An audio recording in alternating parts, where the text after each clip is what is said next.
thank you for the change in schedule. I wanted to say this talk is dedicated to Dan Chen, who bravely sacrificed his time slot so that I could speak. So definitely go see his talk tomorrow at 11:40. So today I'm going to be talking about human mobility data to assess public circulation health. And if you don't know what that means, that's fine. I kind of made some of it up.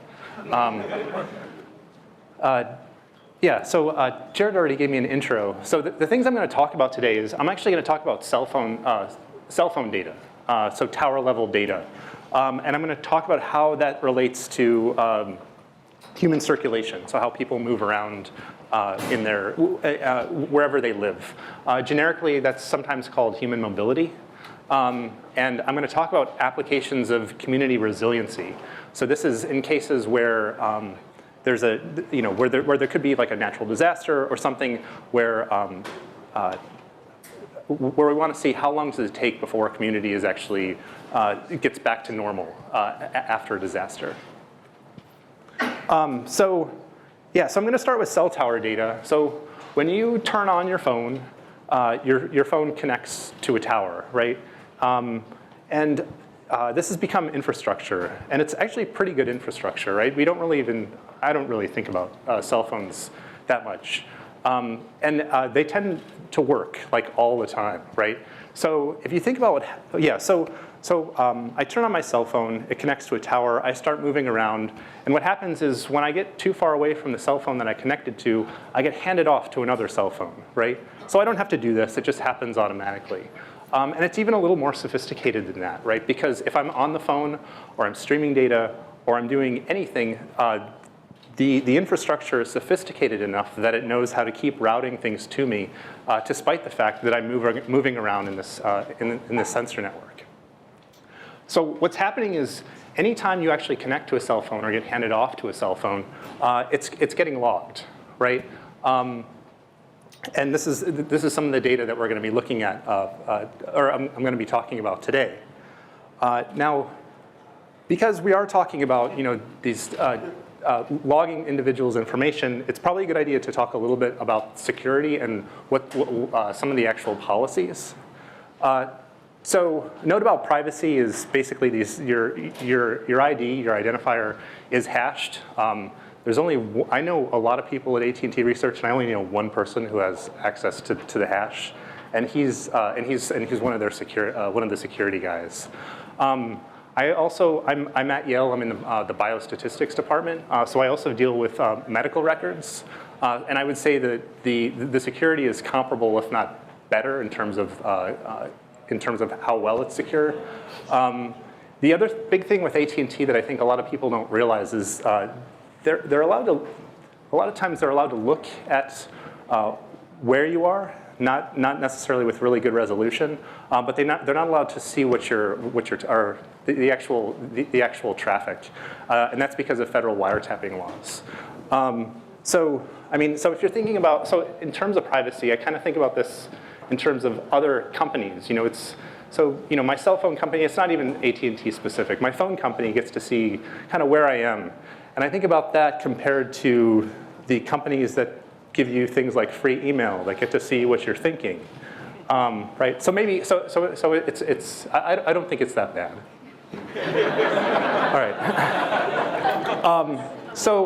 All right. So again, I'm going to be talking about these people moving in and out of these cell phone regions. And the data set that I'm looking at is, so I would consider this big. This is, the one I'm looking at is a 35 terabyte data set. That's as of yesterday. They collect about tens of gigabytes every day. And this is the case where I'm actually touching all of the data when I'm doing a lot of these analyses. So it's not like, oh, we have 35 terabytes, and I go and get the first gig of it, and I'm doing big data. We're actually doing a lot of processing for all of these data. The other thing is this is not a particularly large data set. They do have data sets that are at least one order of magnitude bigger. So if you're thinking about, in terms of data sets, like Facebook and Google don't really have anything on AT&T in terms of the size of the data that they're dealing with, and they're actually pretty comparable. All right, so then the work I'm talking about is pretty preliminary. I didn't really have there weren't a lot of parameters for the analysis that I was going to do. So I took this as kind of any exploratory analysis you do with 35 terabytes of data, right? You're going to do some kind of processing, you're going to do some kind of exploration, and you're going to do some kind of analysis. The problem is that it is 35 terabytes of data. So AT&T has a lot of good computing infrastructure, but this is big enough that you can't. You're not going to be able to load everything into memory, so there are constraints on how you're actually doing processing for the data. But we still want to be able to go through kind of the usual cycle of process, look at results, and iterate, and we want to do this quickly. So how do you do this quickly? Do you write really fast C++ code or Java code, or do you do something on LLVM with Julia? The answer is none of these. Use R, right? With Hadoop. So this is another really nice case that you can look at. You can say, well, you can spend a lot of time optimizing your code and save a couple of milliseconds, spend hours or days optimizing your code to save a couple of milliseconds, or you can write your code so that it's scalable and it can be distributed over a cluster, and you spend about an hour, and then and it runs orders of magnitude faster. So R in particular is really good at this scalability aspect. So again, we're using HMR. One of my collaborators for these projects is Simon Urbanik, who's one of the R core members, and he has a package called HMR. That's the one we're using out on the cluster. All right, so what do these data actually look like? So what I'm doing is I'm aggregating, and I'm usually doing it at about every half hour. I'm looking at basically inflow and outflow of people for a cell location. So I'm calling these flux. So influx is the number of people that go into this particular area. This is somewhere in Miami. Outflux is the number of people going out. And if you think about it, the difference, if you take influx minus outflux, you're getting some estimate of the increase or decrease in the population of the area up to an offset, right? Because I didn't know how many people were actually started there. So I was interested in this idea of community resiliency and its relation to Flux. So basically, if you think about what happens for Hurricane Matthew in particular, you have a natural disaster, right? So you know this thing's coming. Hurricane Matthew is coming, and so you get all these warnings. So a lot of people probably leave the area. Other people say, no, you can't make me leave here. And then the hurricane hits, and people tend not to move around, right? So you'd expect that inflow and outflow is going to go almost to zero. If the hurricane is bad, then what you may have is infrastructure damage, right? You may have the case where it's then difficult for people to move around the way that they had. So again, going back to this, you might expect that basically you wouldn't see as much inflow or outflow for these areas, even after Matthew had dissipated, because there's infrastructure damage. So this is kind of the idea of community resiliency. How long does it take a community to go back to these normal patterns of inflow and outflow? Just in case you're wondering how bad was Matthew, or how bad was it supposed to be? The light blue counties are the ones that declared an emergency. And then here are the counties that applied for disaster recovery aid. So it's pretty much the lower eastern seaboard. All right, so then the idea is, again, I want to get back to towers. And I showed you one of these graphs for Flux, but there are a lot of cell phone towers, right? And we're kind of interested in, so we can make graphs for all of these, and then we can, but there are too many for us to actually look at. I'm going to actually show, the ones that I was worried about were around here, around Miami, and kind of in the greater Miami area, we're talking about 6,000 different cell phone towers. So because I don't want to scroll through these, but I want to be able to do some kind of visualization. The other thing is I want to be able to look for kind of interesting properties that I could have for each one of these for each one of these graphs or each one of these visualizations. So what do you do? So if you were here for the New York meetup when Ryan Hafen came, this is obvious, right? Was anyone here for that? All right, you other people really missed out. All right, what you do is you use Trelliscope. So this is Trelliscope. Everything here is written in R. The visualizations are done using R bokeh. On the left, I have these panels where I can basically filter on the data that I'm interested in. So here, this guy here is telling me the count. That's the number of points I actually have for the time series. This one here is the max influx. So what is the maximum influx that I was seeing for this tower? And then this is the latitude. This is the latitude. So I made this kind of a range, and this is the latitude all the way to the right. So that's the larger values. So these are things that are closer to the eastern seaboard. So just using this, I was able to kind of grab the things that are close to Miami. Now the visualization that I'm showing is I don't know that it's actually not that typical, but it's about what you'd expect to see from Hurricane Matthew. So Hurricane Matthew was around here.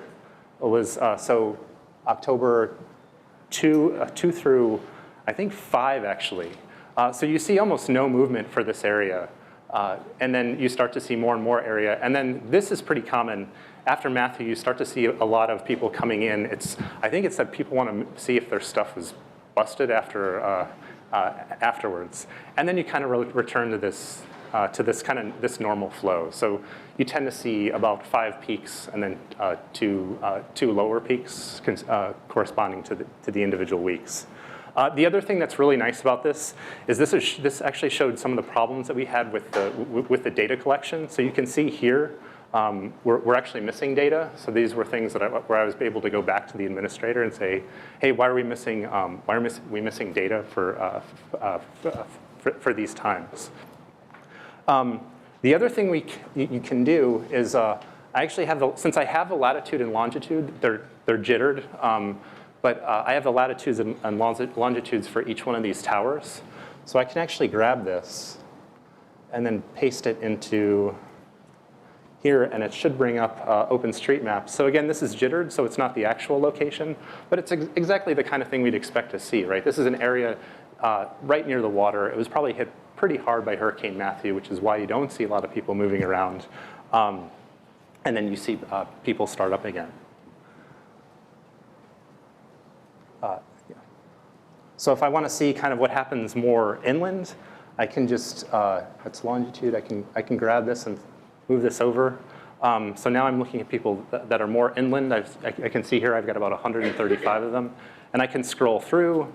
I can start sorting these by these different, by these different characteristics that I grab for each one of the visualizations. People that do this a lot call these cognostics. These are the things that help guide our visual explanations, and so again, this is a little over 6,000 different time series that we're able to navigate pretty quickly and assess what's happening after Hurricane Matthew. All right. So one of the things we did find with this is that this one's a pretty good example. You go further inland, and what happened a lot of times is people were told to go inland, so you get a little more traffic further inland, and then they kind of flow out. But the regular flows do return pretty quickly. So the idea then is that maybe it wasn't that bad. And it turns out if you start looking through the news, that kind of was the case. The Miami Herald kind of tried to complain about what a big deal people made out of Matthew when it wasn't that bad. So maybe you're thinking, oh, I should have found a better disaster maybe, but but it does, yeah. But the idea is that it is showing that we can look at resilience in terms of these cell phone towers, that they are providing valuable information, especially as people start thinking about infrastructure and investment in infrastructure. The other events that I've started looking at is there are the snowstorms at the beginning of this year up here in the Northeast. It turns out, and this is a pretty preliminary, those were at least as bad in terms of human mobility as Hurricane Matthew was, just because, especially, so in Connecticut, we don't have good infrastructure. I came from Rochester, New York, where 3 feet of snow was a dusting. 3 feet of snow will just shut down Connecticut. So in some sense, that really constrained, or that really hurt the human mobility more than than this hurricane. The Oroville Dam evacuation is probably another good example. This is where a dam that probably could have been better, or should have been kept up better, was failing, and people actually had to move out of the area. And then also, I started talking about with some guys at the UN about this, and because the problem is, because they're really interested in community resiliency, and they kind of laughed at me. They said, "Oh yeah, infrastructure in the U.S. That's a real high need thing, compared to So this is something that could potentially be used, somewhere else where it's at least where there's at least as much need as here." Yeah. So then. So the next step is basically moving from, flipping through these visualizations and actually coming up with the idea of normal flux, right? How do we model that? And the idea is that we want to be able to, we have a lot of these towers. We want to be able to say what is normal, and then we want some measure of what is not normal for any of these areas. So that if there are kind of these smaller events that we should be aware of, that the infrastructure will actually start telling us about that. So the solution to that is actually, this is pretty simple. So this is another one of these, this is some other tower data. I'm just going to zoom in on this. So what I did was, the idea is that, again, flux is pretty regular, right? It looks like a sine wave. So we should be able to use a lot of any off-the-shelf package to kind of tell us what normal is. So we'll model data, we'll predict forward, and then we'll see what actually happened. And if our model did a bad job, then we'll say, well, there's something wrong. Our model was telling us what was normal. So we did a comparison. It was between just a regular good old ARIMA model from the forecast library. I used Profit, which is this Facebook package people put out lately. And then I also used XGBoost. And here are the results. And it turns out the good old ARIMA actually does a pretty good job of this. And the reason that is that the signal is so regular. I'm not sure what's going on with Profit. Any Facebook people are here? Maybe you could help me out. And the funny thing with XGBoost is that it's really good at learning things. So you run into this problem where the signal will start to deviate, and XGBoost will learn the signal so fast that it doesn't always tell you this is not normal. So in this case, we're almost not looking for the predictor that has the lowest or that has the most accuracy. We want the one that's the most regular, and then we want to see where's the deviation from that from regular. If you want, these are the residuals. Yeah. So like I said, this is still pretty preliminary. The next step for this is to actually get the ARIMA models working for each one of the towers, and then start to see if we can start picking out or finding some of these events that we should be more aware of that we're not. All right, that's it for the talk. Thank you.